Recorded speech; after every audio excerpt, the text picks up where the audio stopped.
მოგესალმებით, საზოგადოებას ვაცნობებთ, რომ არალეგიტიმური პარლამენტი აგრძელებს ქართველი ხალხის წინააღმდეგ მოქმედებას. უახლოეს დღეებში ქართული ოცნება აპირებს დაჩქარებული წესით მიიღოს ცვლილებები, რომლის ძალითაც საქართველოს მეგობარ ქვეყნებს და საერთაშორისო ორგანიზაციებს საქართველოს მთავრობის თანხმობის გარეშე აეკრძალებათ მხარდაჭერის გაწევა საქართველოს მოქალაქეებისთვის. დღეს, როდესაც სახელმწიფო უწყებები პარტიულ დანამატად არის ქცეული, ადამიანების დაცვის ერთადერთ საშუალებას სამოქალაქო სოლიდარობა და აქტიურობა წარმოადგენს.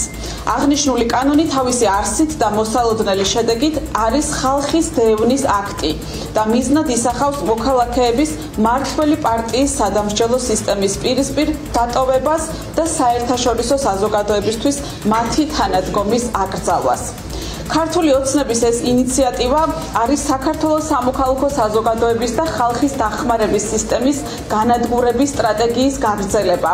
იმ პირობებში, როდესაც რუსული კანონების მიღების, დევნის, სამოქალაქო სოლიდარობის ფონდების დაყადაღების მიუხედავად ამ მიზანს მაინც ვერ მიაღწიეს.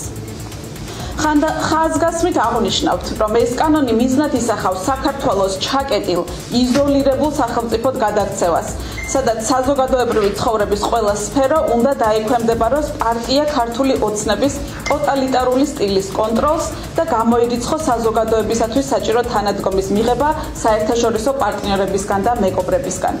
ეს კანონი ასევე მიზნად ისახავს მედიისა და სამოქალაქო საზოგადოების საქმიანობის შეწყვეტას, რომლებიც ქართულ ხალხს აწვდიან ინფორმაციას სახელმწიფო უწყებების მხრიდან ქართული ხალხის უფლებების დარღვევის, კორუფციული გარიგებების, მოხელეთა მიერ თანამდებობის პირადი მიზნებისთვის გამოყენების შესახებ, რაც ქართული ოცნებისთვის ძალიან ორგანული პრაქტიკა გახდა.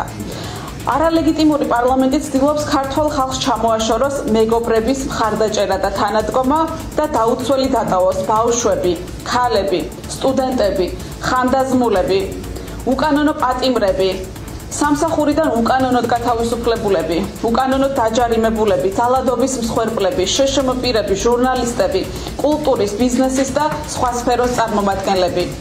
უიმედოდ აქციოს თითოეული მოქალაქე, რომელიც რაიმე ფორმით საჭიროებს მიიღოს დასავლური ცივილიზაციის სიკეთე. ჩვენ საქართველოს სამოქალაქო საზოგადოება კვლავ მტკიცედ ვაცხადებთ, არ ვაპირებთ რუსული კანონებით ცხოვრებას და ბოლომდე წინააღმდეგობას გაუწევთ ქართველი ხალხის დევნის აქტს. ჩვენ არ დავუშვებთ ივანიშვილის არალეგიტიმურმა ხელისუფლებამ გადაწყვიტოს, როდის და როგორ დაეხმარება ქართული ხალხი ერთმანეთს და კვლავ გამოვხატავთ ერთგულებას საქართველოს კონსტიტუციის, მოქალაქეების უფლებებისა და ღირსების დაცვის მიმართ.